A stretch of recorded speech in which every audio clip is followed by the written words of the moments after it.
Evet arkadaşlar, bugün yeni üniteye giriş yapacağız. Yeni ünitemiz zararlı alışkanlıklar.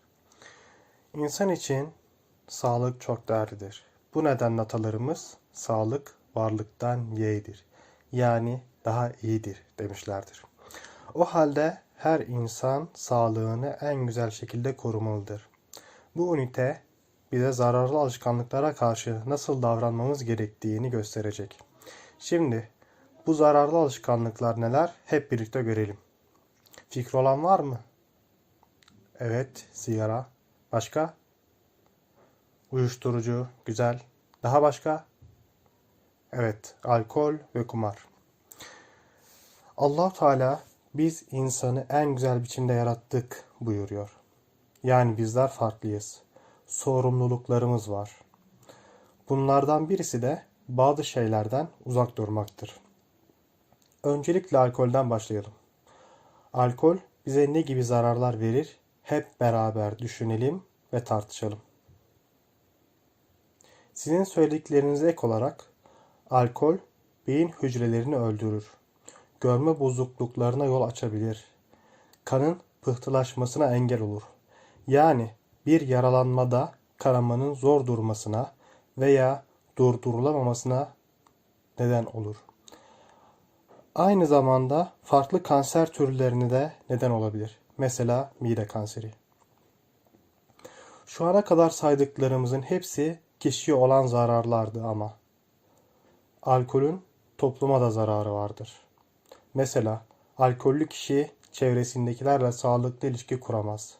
Alkol demek kişinin ailesinin geçimine, çocuklarının harçlığına ayırması gereken parayı alkollü içeceklere vermesi demektir. Bunun sonucunda da ailenin fakirleşmesi ve geçim sıkıntısı kaçınılmaz olur. Ayrıca alkollü araç kullanan kişilerin kaza yapma oranları daha fazladır. Bu kazalar sonucunda gerek maddi, araçların masrafları gibi, gerekse manevi kayıplar, ölüm ve yaralanmalar gibi yaşanır. Evet. Bir sonraki kötü alışkanlık uyuşturucu. Fakat ona geçmeden önce ülkemizde bu kötü alışkanlıklarla her zaman mücadele eden bir cemiyet var. Kimler biliyor? Parmakları görelim. Evet Ahmet. Evet. Arkadaşınız Ahmet'in dediği gibi Yeşilay her zaman ve her yerde bu kötü alışkanlıklarla mücadele eden bir cemiyettir. Şimdi uyuşturucuya bir bakalım. Acaba neden zararlı? En önemlisi bağımlılık yapar ve kurtulmak için özel tedaviler almak gerekir. Uyuşturucu kullanan insanlarda beyin fonksiyonları üzerinde önemli tahribatlar, ruhsal gerginlik, sinirlilik, uykusuzluk, çevrelerindeki insanları tanıyamama, zamanı ve mekanı doğru algılayamama gibi sağlık sorunları görülür.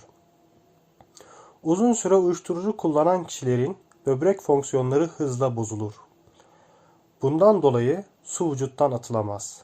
Beyin fazla su alır ve hem vücutta hem de beyinde şişme olur. Bu da kişinin kısa sürede ölümüne yol açar. Hangi türü olursa olsun bütün uyuşturucu maddeler insanlarda karaciğer büyümesi, mide, bağırsak ve solunum yolu rahatsızlıklarına neden olur.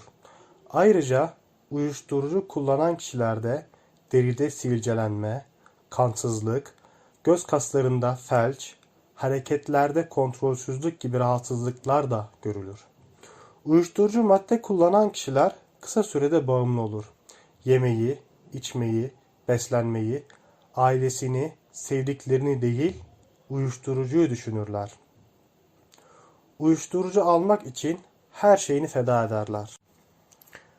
Aynı alkol gibi bunun da topluma ve çevreye zararları vardır.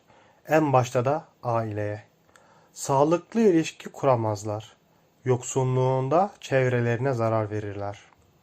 Hem alkol hem de uyuşturucu kişiye az da olsa çok da olsa zarar verir. Yani azı da zarar, çoğu da. Allahu Teala buyuruyor ki: Ey iman edenler! İçki, kumar, dikili taşlar, fal okları, şeytan işi pisliktir. Bunlardan uzak durun ki kurtuluşa eresiniz. Buradaki içkiden kastın aynı zamanda uyuşturucu maddeler olduğu da rivayet edilmektedir. Ve Peygamber Efendimiz sallallahu aleyhi ve sellem buyurdular ki, içki bütün kötülüklerin anasıdır.